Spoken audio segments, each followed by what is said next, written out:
తాకట్లో ఉన్న బంగారాన్ని విడిపించి ఆ రోజున మార్కెట్ ధర కట్టి మిగిలిన డబ్బును మీకు అందిస్తుంది కొమ్మూరి గోల్డ్. తల్లి ఉన్నది ఇక్కడ, తల్లితో మాట్లాడదాం. అమ్మా అమ్మా ఏం జరిగింది ఏంటి? ఏం జరగలేదు బాపు. అదే ఉస్మానియా వచ్చినాం. అమ్మ సాయి కుమార్ హాస్పిటల్ ఉంటే వచ్చినాం. వచ్చే వరకే ఉస్మానియా తీసుకెళ్ళిర్రు. మేము చూడలే. దొంగ తాన్మలికి ఎట్టా తీసుకెళ్ళిర్రు వాళ్ళు. నా కొడుకు నాకు చూపెట్టాలేగా. మా ఫ్యామిలీ మొత్తం వచ్చినాం. ఎట్టా తీసుకెళ్ళిర్రు వాళ్ళు. దొంగ తాన్మలి ఎత్తుకపోయిరాళ్ళు. అల్లే సవా కొట్టిర్రు, అల్లే ఉరేసిర్రు. ఇడికే తీసుకెళ్ళినట్ట, ఇడికే ఎత్తుకపోయినంట. మీకు రాత్రి ఎప్పుడు మాట్లాడాడమ్మా? నైట్ ఫోన్ చేశాడా? మాట్లాడాడా? ఏమన్నాడు? 9 గంటలకు మాట్లాడి మా బిడ్డ మాట్లాడింది. బిడ్డ మాట్లాడి తిన్నామమ్మా అన్నాడు. ఏం చేసినాడు ఏం చేస్తాడు నేను అన్నాడు. ఆయన బోట్మాన్ నా అక్కతో కూడా మాట్లాడిండు, నాతో కూడా మాట్లాడిండు, మా బిడ్డతో కూడా మాట్లాడిండు. మంచి గట్టడ మాట. అలే సవా కొట్టిండు సార్, సావా కొట్టిండు. ఆతో ఫ్యాన్ తోడు అలే ఊరేసిరు. హాస్పిటల్ అంటే ఊరికొచ్చినాం. హాస్పిటల్ ఆ దొంగతనానికి వేసుకొని పోయి. అంటే ఆయన కొట్టారని చెప్పి మీరు ఎట్లా అనుమానిస్తున్నారు? కొట్టారని చెప్పి మీరేంటి ఆధారం? హాస్పిటల్ అంటే వచ్చినాం సార్. హాస్పిటల్ అంటే ఊరికొచ్చినాము. మాకేం చెప్పలేదు. హాస్పిటల్ ఉందమ్మా సాయి కుమారు తల్లిదండ్రులు రావాలంటే వచ్చినాం. మాకు చూపెట్టలే. ముందే తెంకపోయారు. ముందు వేసుకొని పోయిర్రు. ఏం కారణం, ఏం జరిగింది, నా కొడుకు నాకు చూపెట్టాలి. ఇంతకుముందు ఏమన్నా చెప్పాడా? కొట్టినట్టుగా ఏమన్నా అయిపోయింది సార్. ఇంతకుముందు ఏమన్నా అమ్మా కొట్టిన ఇట్లా టార్చర్ పెడుతున్నారని చెప్పారా? చెప్పిండు, అక్కతో చెప్పిండు. ఇట్లా టార్చర్ పెడుతున్నాను అక్క అని చెప్పిండు. అక్కతో మాట్లాడిండు. ఇదేమో టార్చర్ పెడుతున్నంట. ఊకే టార్చర్. తెల్లని దాకా 2 రోడ్డు బయట టార్చర్ పెడుతుందని మాట్లాడిండు. నాకు చెప్పలే, అక్కతో మాట్లాడిండు.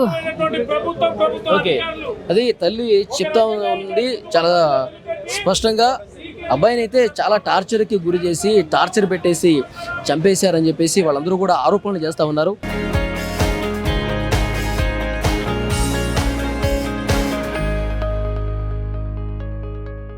ఎల్బీనగర్ పోలీస్ స్టేషన్ దగ్గర ఉద్రిక్త పరిస్థితి నెలకొంది.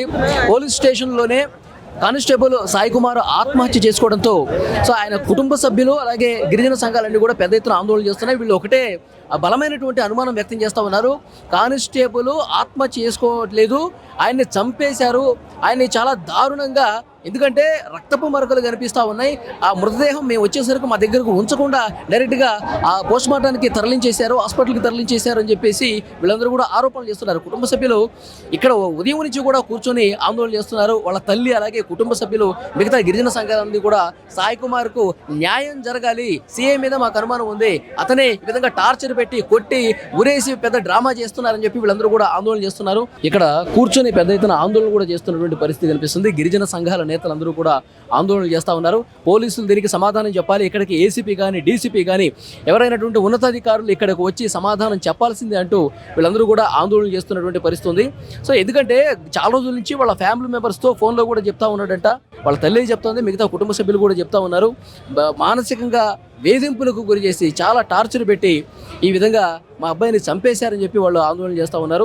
మరోవైపు అసలు మాకు ఇన్ఫర్మేషన్ ఇచ్చినట్టే ఇచ్చి బాడీని ఇక్కడ మాకు చూపించకుండా, కనీసం అసలు ఏం జరిగిందో కూడా చెప్పకుండా, ఇక్కడ ఎలాంటి సమాచారం మాకు ఇవ్వకుండా డైరెక్ట్గా పోస్ట్ మార్టం కోసం ఇట్లా ఏ విధంగా పంపిస్తారన్నది కూడా వీళ్ళందరూ కూడా బలమైనటువంటి అనుమానం వ్యక్తం చేస్తూ ఉన్నారు. ఇక్కడ మనం చూడొచ్చు, పోలీసులు కూడా పెద్ద ఎత్తున బందోబస్తు ఏర్పాటు చేశారు.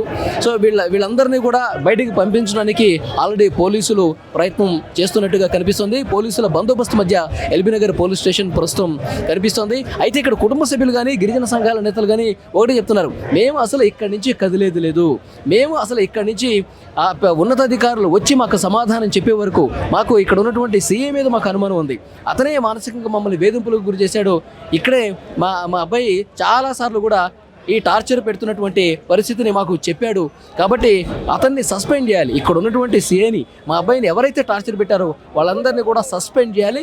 అలాగే సాయి కుమార్కు న్యాయం జరగాలంటే ఉన్నతాధికారులు ఇక్కడికి వచ్చి మాతో మాట్లాడి ఒక హామీ ఇస్తే కానీ ఇక్కడి నుంచి మేము కదిలేదు లేదని కూడా చాలా క్లియర్గా చెప్తున్నటువంటి పరిస్థితి కనిపిస్తుంది. ఎల్బీనగర్ పోలీస్ స్టేషన్ దగ్గర కొంత ఉద్రిక్త పరిస్థితి అయితే కొనసాగుతుంది. లోకల్గా ఉన్నటువంటి లీడర్స్ కూడా అలాగే గిరిజన సంఘాలకు సంబంధించినటువంటి నేతలు కూడా ఇక్కడికి వస్తూ ఉన్నారు. ఇక్కడ కుటుంబానికి వాళ్ళు తమ సంఘీభావాన్ని తెలియజేస్తున్నటువంటి పరిస్థితి కనిపిస్తుంది. సో ఇంకా ఎన్ని గంటలైనా సరే ఇక్కడే కూర్చుంటామని చెప్తా ఉన్నారు.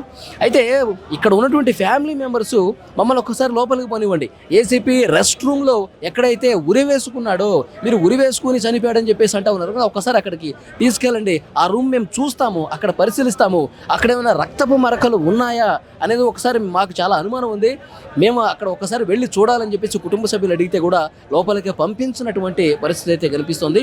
అయితే పోలీసులు ఒకటే చెప్తున్నారు, అతను మరి ఎవరు వేధింపులకు గురి చేశారు, ఎందుకు చనిపోయాడో ఇంకా క్లారిటీ అయితే రావాల్సి ఉంది. విచారణ చేస్తే కానీ అన్ని విషయాలు బయటకు వస్తాయి. అయితే ఇక్కడ పోలీసులు టార్చర్ పెట్టారు అంటానికి మాత్రం ఏమాత్రం ఇక్కడ ఆధారం లేదని చెప్పి చాలామంది ఇక్కడ పోలీసులు కూడా చెప్తా ఉన్నారు. ఇన్వెస్టిగేషన్లోనే బయటకు వస్తాయని చెప్పి వాళ్ళ వర్షన్ వాళ్ళు చెప్తా ఉన్నారు. కానీ ఇక్కడ కుటుంబ సభ్యులు మాత్రం బ్లడ్ కనిపిస్తూ ఉంది, అసలు చనిపోవాలని చెప్పి అనటం కానీ, అసలు ఇక్కడ నన్ను బతకనివ్వట్లేదు అనటం కానీ ఎప్పుడు అనలేదు, ఇక్కడ వేధింపులు గురి చేస్తూ ఉన్నాడు అని మాత్రమే చెప్తా ఉన్నారు. కాబట్టి ఇక్కడ నిజంగా ఇతన్ని ఏమన్నా శారీరకంగా హింసించి కొట్టి ఏమన్నా ఉరేసి ఈ విధంగా ఒక డ్రామా ప్లే చేశారా అని చెప్పి వీళ్ళ ఆరోపిస్తున్న దానికి ఏమాత్రం వాస్తవం ఉందనేది కూడా ఇన్వెస్టిగేషన్లోనే తెలిసే అవకాశం కనిపిస్తుంది. కుటుంబ సభ్యులైతే తీవ్రంగా ఇక్కడ ఆందోళన చేస్తున్నటువంటి పరిస్థితి ఉంది. గిరిజన నేతలు కూడా పెద్ద సంఖ్యలో ఇక్కడికి వచ్చేసి ఒకసారి పోలీస్ స్టేషన్ పూర్తిగా కూడా ఇక్కడ ఉన్నటువంటి బాధితుల కుటుంబాలతో గిరిజన సంఘాలతో నిండిపోయిన పరిస్థితుంది. ఎందుకంటే ఇంకొక విషయం ఏంటంటే ఇక్కడ అతనికి ఒక గిరిజన బిడ్డ కాబట్టే ఇంత మానసికంగా హింసలకు గురి చేశాడు. సో కులం పేరుతో దూషించినటువంటి పరిస్థితి ఉంది, అందుకే మనస్తాపానికి గురయ్యాడు. అందుకే అతను అంతకుముందు ఒక అప్లికేషన్ కూడా రాసుకున్నాడంట, నేను ఇక్కడ ఈ పోలీస్ స్టేషన్ పరిధిలో పనిచేయను, నన్ను ఇక్కడి నుంచి ట్రాన్స్ఫర్ చేయండి, నన్ను వేరే దగ్గరికి పంపించండి అని ఆ అప్లికేషన్ ఏదో ఒకటి రాసుకున్నట్టుగా సమాచారం వస్తుంది. ట్రాన్స్ఫర్ అవడానికి ఉద్దేశంతో ఉన్నతాధికారుల కోసం రాసినటువంటి ఆ అప్లికేషన్ లెటర్గా చెప్తా ఉన్నారు. సో దాని మీద కూడా కొంచెం క్లారిటీ రావాల్సినటువంటి అవసరం ఉంది. పోలీసులు అయితే దానికి సంబంధించి మాకు ఎలాంటి సమాచారం లేదని కూడా వాళ్ళు చెప్తా ఉన్నారు.